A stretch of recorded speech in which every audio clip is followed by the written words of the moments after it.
दोस्तों नमस्कार। India debate में आप सबका स्वागत है। मैं हूं आशुतोष पाठक। जैसा कि आपको मालूम है कि आजकल मैं ट्रैवल कर रहा हूं और चुनावी ये जो यात्रा है वो चल रही है, लेकिन हर दिन हॉटलाइन पर मुझे एक से एक अपडेट आ रहे हैं और लगातार मैं अपनी मुंबई वाली स्टोरी पर बना हूं।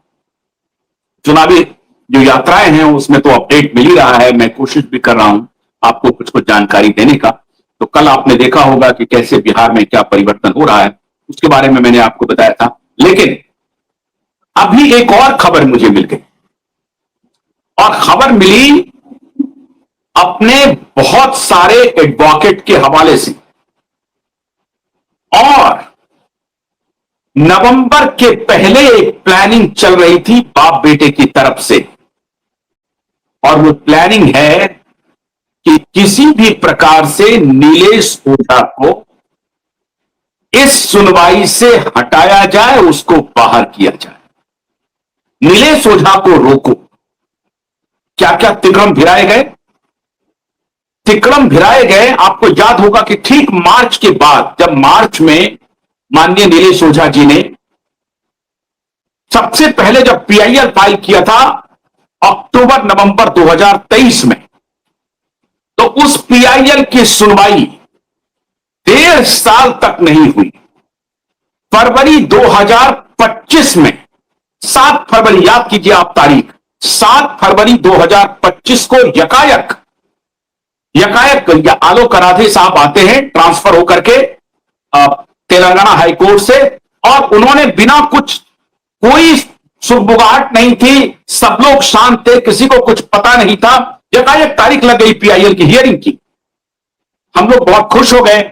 पीआईएल की हियरिंग हो गई, 7 तारीख को हियरिंग हुई, और उन्होंने कहा कि आप अपना लोकस स्टैंड बताइए, आप क्यों आए हैं, कहां आए हैं, आपका क्या उद्देश्य है। और फिर उन्होंने दूसरी तारीख दी 27 फरवरी को। 1 महीना के अंदर दूसरी तारीख लग गई। दूसरी तारीख की हियरिंग दूसरी तारीख में भी हुआ, सारे डिटेल्स आ गए। और फिर तीसरी तारीख की जो बात हुई कि तीसरी डेट पे हम लोग इसको सुनेंगे, तीसरी तारीख नहीं आई। और आलोक आराधे, जिस दिन तारीख थी, जो दूसरी तारीख तीसरी तारीख थी, उसके बाद आलोक आराधे साहब पहुंच गए कहां? पहुंच जाते हैं नागपुर। और नागपुर कोर्ट में उनकी उस दिन हियरिंग होती है और सुनवाई नहीं होती है पीआईएल, और उसके बाद पीआईएल की सुनवाई नहीं। और जब हम लोगों को लगा कि पीआईएल की अब सुनवाई नहीं ये लोग करेंगे, ये लोग कुछ और प्लानिंग कर रहे हैं, उसके बाद मार्च में हम लोगों ने स्टोरी ब्रेक की। और मार्च में दिशा सालियान के पिता सतीश सालियान आए, और फिर हम लोगों ने एप्लीकेशन मूव किया। यहां से जब आलोक आराधे पीआईएल सुनने की बात कर रहे थे, तो दोनों बाप बेटे ने एक प्रकार से तैयारी की कि नीलेश ओझा को कैसे रोका जाए। नीलेश ओझा नहीं रुक पाए। आप सबको मालूम है कि धमकी दी गई, कई प्रकार की धमकियां आई। सारी धमकियों को हम लोगों ने सुना, और सुनने के बाद उसे नजरअंदाज किया। उनके धमकी में हम लोग नहीं आए। उसके बाद जब मार्च में जब मास्टर स्ट्रोक आया इस केस में, और सतीश सालियान हमारे साथ खड़े हो गए, क्योंकि हम लोगों को मालूम था कि पीआईएल पर कोर्ट हमसे यही पूछेगी कि आप कौन, आप क्यों आए हैं, और हमारे लोकस स्टैंड ही हमसे पूछा जाएगा। हमसे पूछा जाएगा कि आपका क्या इसमें हित है या अहित है, आप क्यों करना चाहते हैं। बलात्कार हुई, हत्या हुई, लेकिन जिन्होंने पीआईएल की उन्हीं से पूछा जाना पड़ेगा। लेकिन आलोक आराधे की बेंच ने सुनवाई नहीं की। आज तक पीआईएल की सुनवाई नहीं हुई है। उस पीआईएल की तारीख जो पढ़नी थी, जरा सोचिए इस जुडिशरी के बारे में। वो पीआईएल अपने जगह स्टैंड कर रहा है या नहीं कर रहा है? उस पीआईएल पर सुनवाई होनी चाहिए थी या नहीं होनी चाहिए थी? नहीं हुई सुनवाई। पीआईएल के बारे में मीडिया में खबरें आ गई चारों तरफ कि सुशांत और दिशा मामले में पीआईएल फाइल हुई है, और उसकी सुनवाई भी शुरू हो गई है।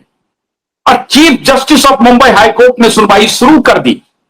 उसके बाद आज 9 महीने हो गए, 10 महीने हो गए मित्रों, अब 11वां महीना होने वाला है। 9-10 महीने में उस पीआईएल की कोई तारीख नहीं आई। और जब हम लोगों ने दिशा सालियान, सतीश सालियान का केस फाइल किया, जब सतीश सालियान हम लोगों के साथ खड़े हुए और उनको लगा कि न्याय की लड़ाई जो है अब शायद ये लोग डिरेल करना चाह रहे थे। सतीश सालियान इंतजार कर रहे थे, हम लोग इंतजार कर रहे थे कि पीआईएल की जब सुनवाई होगी तो दूध का दूध पानी का पानी हो जाएगा, लेकिन पीआईएल की तारीख ही नहीं पड़ी।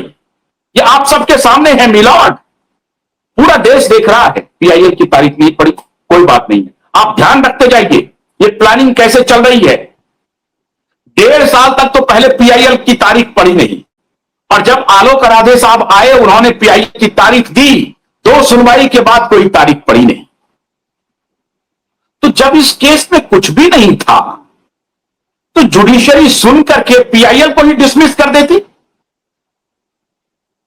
योजना वही थी, योजना वही थी। योजना थी कि पीआईएल को एक तो उसकी सुनवाई नहीं हो, और जब कभी सुनवाई हो तो उसको कूड़ेदान में फेंक दिया जाए। पूरी तैयारी थी। और पूर्व chief justice of Mumbai high court के खिलाफ रिट पिटीशन फाइल हुआ है कि उन्होंने अल्टीरियर मोटिव के साथ, जो आजकल दिल्ली हाईकोर्ट के जज हैं, उनके खिलाफ रिट पिटीशन फाइल हुआ कि उन्होंने सुनवाई नहीं की पीआईएल की। 1.5 साल तक पीआईएल की सुनवाई नहीं की। क्यों नहीं की? और जब आलोक राधे आए तो 1 सप्ताह के अंदर में सुनवाई कैसे हो गई? पूरे देश के सामने में आज मैं फैक्ट्स एंड फिगर्स रख रहा हूं, जरा सोचिए, थोड़ा ध्यान दीजिए। इस जुडिशरी के बारे में अगर कोई एडवोकेट आकर के कहता है कि mind your language, you should not humiliate any advocate, तो वो पूरा वायरल हो जाता है। जुडिशियल सर्विसेज के लोग इकट्ठे हो जाते हैं और उनको लगने लगता है कि जुडिशरी का अपमान हो रहा है। आपके सामने आज मैं दूसरा टेस्ट केस दे रहा हूं। अगर पीआईएल की हियरिंग होने लायक नहीं थी तो जस्टिस उपाध्याय ने 1.5 साल तक सुनवाई क्यों नहीं की? और अगर पीआईएल की सुनवाई इतनी ही महत्वपूर्ण थी तो जस्टिस आलोक राधे आते ही 7 दिन के अंदर सुनवाई कैसे लगा, कैसे लग गई? बताए जुडिशरी, बताए आज देश को, बताए देश के सामने मैं फैक्ट रख रहा हूं, मैं ये दलील पेश कर रहा हूं जनता की तरफ से कि अगर पीआईएल बोनाफाइड नहीं था तो 1.5 साल तक जस्टिस उपाध्याय ने उसकी सुनवाई क्यों नहीं की? सुनवाई करके डिसमिस कर देते, वो नहीं सुनवाई की। ये उनका प्रेरोगेटिव है, वो जस्टिस है, वो जिसको चाहेंगे वो लेंगे, जिसको चाहेंगे खारिज कर देंगे, उठा के फेंक देंगे। तो जस्टिस उपाध्याय ने नहीं सुनवाई की। उसके बाद मामला किसका आया? आलोक राधे जी का आया। उन्होंने क्यों कर दिया 7 दिन के अंदर में सुनवाई? और सुनवाई हुई तो 2 तारीख पड़ी, उसके बाद 10 महीने हो गए, पीआईएल की सुनवाई नहीं हुई। क्यों नहीं हुई? क्यों नहीं?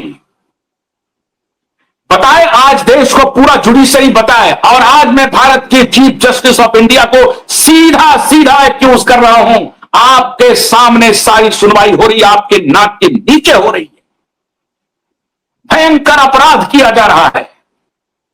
और आपके सामने कल मैंने टेस्ट केस पेश किया था, आज दूसरा टेस्ट केस पेश कर रहा हूं। और ये जो प्लानिंग हो रही है उसको मैं एक्सपोज करने जा रहा हूं। बड़े पैमाने पर जो प्लानिंग हो रही है पॉलिटिशियंस के साथ मिलकर के, उसको आज मैं एक्सपोज कर दूंगा। क्या है कहानी? अब सुनिए। जस्टिस उपाध्याय के ऊपर दबाव था कि कोई इस तरह का पीआईएल आए, उसे कंसिडर नहीं किया जाएगा। नहीं तो जस्टिस उपाध्याय अपना व्हाइट पेपर कोर्ट में पेश करे। जस्टिस होने का मतलब नहीं है कि यू आर अबव द